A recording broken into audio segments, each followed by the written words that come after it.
Alright, I got a paper cut reading a comic, so I am not very happy. Today we, by which I mean me and you, we are looking at West Coast Avengers Annual 6, which is the end of the Subterranean Wars crossover. This is part 5, but it's really part 2, because parts 2, 3 and 4 do not continue or advance the storyline. They were time fillers, and parts 3 and 4 are barely connected to this poorly executed, mediocre idea. Our concept for this event is that all the underground races in the Marvel Universe, they are in an underground war, and the Avengers have gotten involved. The East Coast team, or as some would say, the main team, they have already entered the fight. So now it is time for the West Coast Avengers to join the mix, because Iron Man shows up with knowledge that a crossover story is happening, because he had a shit tie-in issue himself. Highlight of this one has to be u.s.agent beginning the issue by asking, who gives a fuck? He is great for voicing the opinion of the disappointed reader in this story. In part 1, I announced that this wasn't the worst idea for a crossover story. There are a lot of different races and societies who live beneath the ground in this fictional universe. And I think a big storyline where you put them all at war with each other could be fun. This doesn't do that. Despite the name, as I noted last time, there is very little war in this. What they have done is gotten some of those races together and given them a common threat, a new bad guy. So then what the story should become about is them, their personalities and their kingdoms and their attempts to fight back against this common enemy. But they didn't take the spotlight at any point. Their struggles or even their battles with this bad guy are not seen, other than one of them who receives a substantial amount of page time in Hulk's annual. None of these rulers of the underground kingdoms get much today.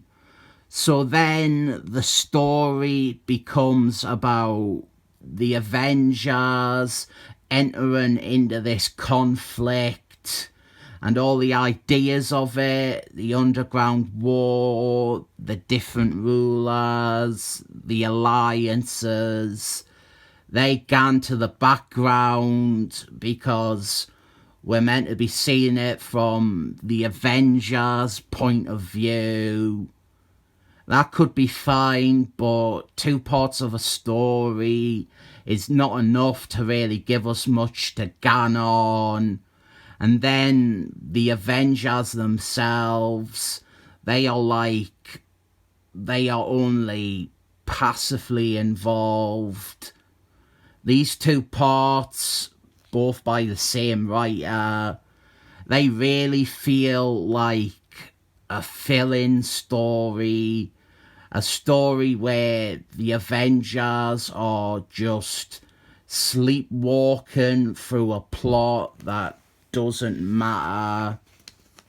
And it is a shame to see that. There is potential in Subterranean wars. And even if you limit yourself in all the ways this has, I think you could still do it well. You've got two pretty great Avengers lineups. You should be able to do a good Avengers story at the very least. So, Hans Moleman, just like in the Avengers Annual, now the West Coast Avengers, they realise that they have to team up with him. As with the start, the highlight is when u.s.agent gets angry with the plot and starts threatening Hans Moleman and telling them that they are not taking orders from him. It is like u.s.agent is pointing out that Hans Moleman hasn't received enough characterization in this crossover to warrant seeing him as the hero of the piece. Other than these minor u.s.agent bits, we have the same problem as the first part. The Avengers characters didn't get much to do. They are just following along. It's like this is a ride and they're just letting it play out. I said that and then I turned to a page showing them in action. They fight stuff, didn't get us wrong. They fight random creatures that live under the earth. But other than the surprise hero who wins the crossover at the end, they didn't do anything that you can look back on and go, oh yeah, well, Spider-Girl, her part in the crossover was this. Or Charlotte Witch's role in Subterranean Wars was that she was whatever. Here is our bad guy, Vermin Wunderbar, and I reckon they should have just used Gore in his place. Even though Gore was one of the main baddies only 2 summers before this crossover in SeaWorld Attacks, they had no qualms about reusing his army from Apocalypse as the bad guys in this. So why not just use that established bad guy again, rather than giving us this crappy one who never appears again? I might just get to the end. There's not much story going on here. The rest of the other team, they show up. We have got Rage and Sandman. This is the last time you will see Sandman acting as part of the Avengers.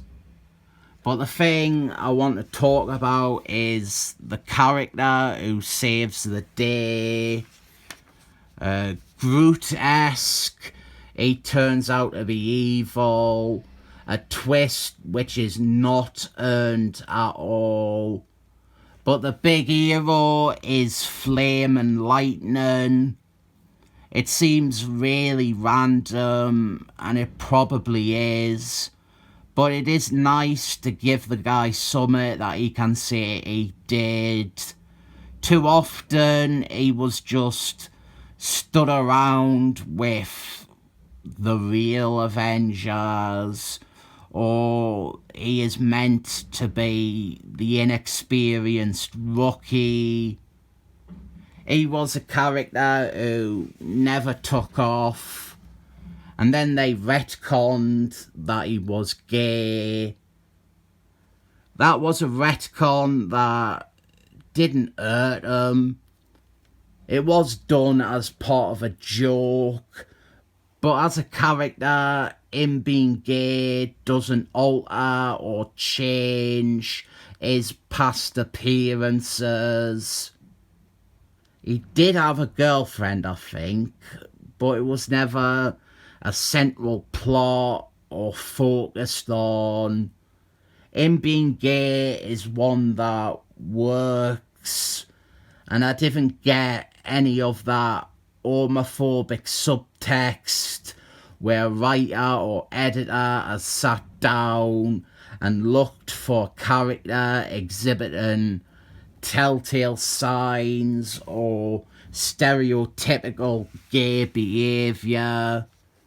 Shit crossover ends with a nice mirror image thing going on with the two Avengers teams.